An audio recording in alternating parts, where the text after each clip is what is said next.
Hi hello guys, welcome back to our channel crazy sisters. రీసెంట్గా అయితే మా sister Vijayawada వెళ్ళిందండి. Vijayawada వెళ్ళినప్పుడు ఈట్ స్ట్రీట్కి అయితే వెళ్ళింది. ఇది లబ్బీపేట్ దగ్గర ఐజీఎంసీ స్టేడియం రోడ్లో ఉంది. అయితే ఈట్ స్ట్రీట్లో మనకి ఏం ఫుడ్ స్టాల్స్ ఉన్నాయి, ఇక్కడ ఏ వెరైటీస్ ఫుడ్స్ దొరుకుతాయో చూసేద్దాం రండి ఒకసారి. ఇక్కడ మా చెల్లి టేస్ట్ చేసిన కొన్ని ఫుడ్ ఐటమ్స్ అయితే నాతో చెప్పిందండి. వాటి టేస్ట్ అయితే చాలా బాగుందంట. అవి మీకు కూడా చెప్తాను రండి. ఇక్కడ అమ్మ చేతి కుండ బిర్యానీ అని, చిట్టి నేతి ఇడ్లీ అని, ఇలా షవర్మా అని, ఇలా చాలా వెరైటీస్ ఆఫ్ ఫుడ్ స్టాల్స్ అయితే ఉన్నాయంట. చైనీస్ కూడా దొరుకుతుందంట ఇక్కడ. అలాగే మనకి పల్లెటూరులో దొరికే జొన్న రొట్టెలు ఇలాంటివి కూడా ఇక్కడ ఫుడ్ స్టాల్స్లో పెట్టి మనకి అమ్మటం అయితే జరుగుతుందంటండి. మా చెల్లి అయితే ఇవన్నీ టేస్ట్ చేసింది. ఇదైతే మసాలా పానీపూరి అంట, చాలా బాగుందంట. తనైతే టేస్ట్ చేసి వీడియో కూడా తీసుకొచ్చింది. నాకు ఈ వీడియో చూస్తున్నంతసేపు ఒకటే అనిపించిందండి, నేను ఇవన్నీ మిస్ అయిపోయానే అని. నాకు అప్పుడు వేరే వర్క్ ఉండి వెళ్ళలేకపోయాను. కానీ నాలా ఫుడ్ లవర్స్ ఎవరు మిస్ అవ్వకుండా ఉండాలంటే ఈ వీడియో ఎండ్ వరకు చూడండి. ఇవైతే చిన్న నేతి ఇడ్లీలు అంటండి, చాలా టేస్టీగా ఉన్నాయంట. చిన్న చిన్న బటన్ ఇడ్లీస్ టైప్ చేసి దాని మీద ఫుల్గా గీ వేసి కారం కొంచెం చట్నీ వేసి ఇచ్చారంట.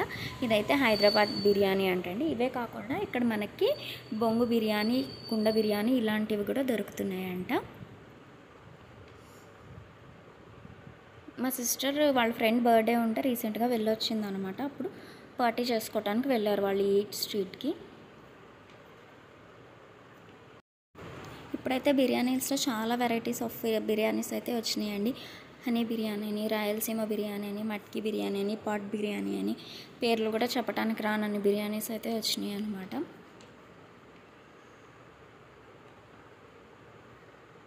హైదరాబాద్ బిర్యానీ అనేది ఎక్కడైనా ఫేమస్ అండి. అలాగే రాయలసీమ సైడ్ దొరికే జొన్న రొట్టెలు ఇవి కూడా చాలా ఫేమస్ అనమాట. ఎందుకంటే అందరికీ ఆ వీళ్ళల్లో చేసుకోవటం కుదరదని ఇప్పుడు ఎక్కడ పడితే అక్కడ స్టాల్స్లో ఓపెన్ చేసి మనకు సర్వ్ చేస్తున్నారు. షవర్మా, గోలీ సోడా షాప్స్, ఇలా చాలా ఫుడ్ స్టాల్స్ అయితే ఉన్నాయి ఈ ఈట్ స్ట్రీట్లో. ఎవరైనా విజయవాడ వెళ్ళినప్పుడు తప్పకుండా ట్రై చేయండి. అమరావతి దమ్ బిర్యానీ అంట. బిర్యానీ స్టాల్స్ అయితే చాలానే ఉన్నాయంట. ఫ్రై పీస్ బిర్యానీ అని. లిటరల్లీ నాకు వీడియో చూసినంతసేపు అయితే నోట్లో నీళ్లు ఊరుతున్నాయి అన్నమాట. ఈ వీడియోలో మీరు చూస్తున్నంతసేపు ఆల్ టైప్స్ ఆఫ్ బిర్యానీసే వస్తూ ఉంటాయండి. ప్రాన్ బిర్యానీ అని, ఫ్రై పీస్ బిర్యానీ అని. మీరు కూడా చూసేయండి ఒకసారి. తినలేకపోయినా చూసన్నా ఆనందించాలన్నమాట.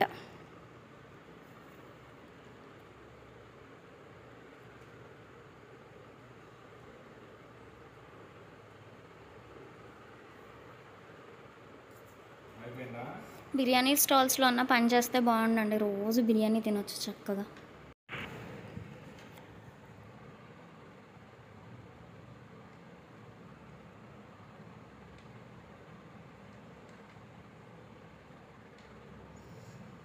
అలా బిర్యానీ స్టాల్స్ అన్నీ చూస్తుండగా అయితే నాకు ఇక్కడ ఒక స్టాల్ అయితే కనపడింది. 18 టైప్స్ ఆఫ్ దోశలు వేస్తారంటండి ఇక్కడ. మన ఇంట్లో 1-2 వెరైటీ దోశలు వేయడానికి మనం సత్తు ఉంటాము, కానీ ఇక్కడ 18 టైప్స్ ఆఫ్ దోశలు వేస్తారంట. ఇదైతే నేను వెళ్ళినప్పుడు కంపల్సరీ ట్రై చేస్తాను. And one of my favourite shawarma, chicken shawarma. Fast food centre, egg rice, chicken rice. మనం ఇంట్లో ఎంతగా ట్రై చేసినా, ఎలా ట్రై చేసినా మనకు ఆ స్ట్రీట్ స్టైల్ అయితే మనకు రాదండి.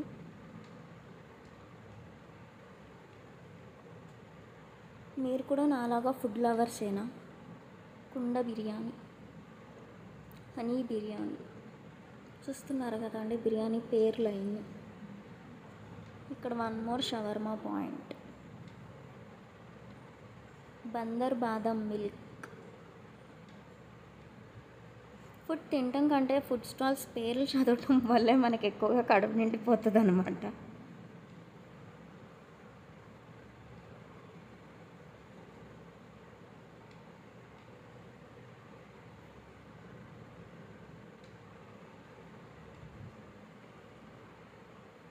Varahi, the cool world. Pawan Kalyan గారి వారాహి వాహనం పేరు. నేతి చిట్టి చిట్టి ఇడ్లీలు. ఫలూదా, మదీనా బిర్యానీ, క్వాలిటీ ఫలూదా.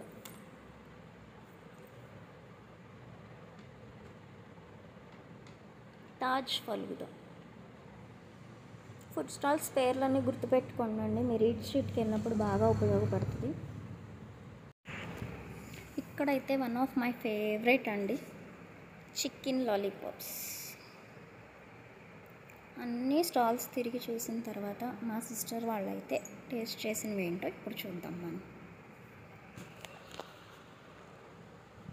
రాయలసీమ నాటు బిర్యానీ. అన్ని స్టాల్స్ తిరిగి చూసి ఎక్కడైనా రాయలసీమ నాటు బిర్యానీకి వచ్చారండి. ఎంతైనా గుంటూరు వాళ్ళు కదా, కొంచెం కారంగా తినాలని.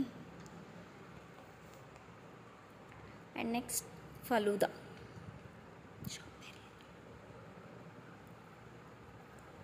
ఫలూదా మేకింగ్ ప్రాసెస్ చాలా బాగుందంటండి. తాగటానికంటే అతను చేసిన ప్రాసెస్ని ఎక్కువగా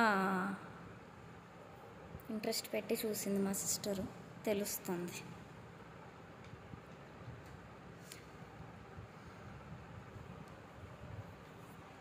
ఫలూదా టేస్ట్లు కూడా కొన్ని చోట్లే బాగుంటాయండి, అన్ని చోట్ల ఆ టేస్ట్ మనకి రాదు. ప్రాపర్గా దాంట్లో వేయాల్సిన ఇంగ్రీడియంట్స్ అన్నీ వేస్తేనే బాగుంటాయి. చాకో చిప్స్, చెర్రీస్, పీకే కోవా, సబ్జా గింజలు, వావ్. అన్నీ చూసి బర్త్డే పార్టీ అంతా ఎంజాయ్ చేసి నెక్స్ట్ డే రిటర్న్ వచ్చేటప్పుడైతే వీళ్ళు ప్రకాశం బ్యారేజ్ దగ్గరికి అయితే వెళ్ళారండి. రీసెంట్గా మనకు అక్కడ బోట్లు ఇన్సిడెంట్స్ అయితే జరిగింది కదా, దగ్గరికైతే వెళ్ళనివ్వట్లేదంటండి, కానీ దూరం నుంచి వీళ్ళు క్యాప్చర్ చేయడానికి ట్రై చేశారు. చూస్తున్నారు కదా బోట్లు అయితే గేట్లకి ఏ విధంగా డాష్ ఇచ్చిందో.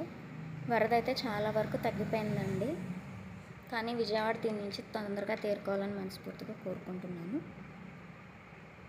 కనకదుర్గమ్మ దయ, కృష్ణమ్మ తల్లి దయ విజయవాడ మీద ఎప్పటికీ ఉండాలని కోరుకుంటున్నాను.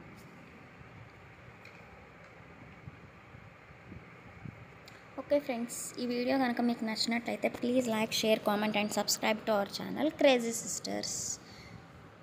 Thank you for watching. Bye bye.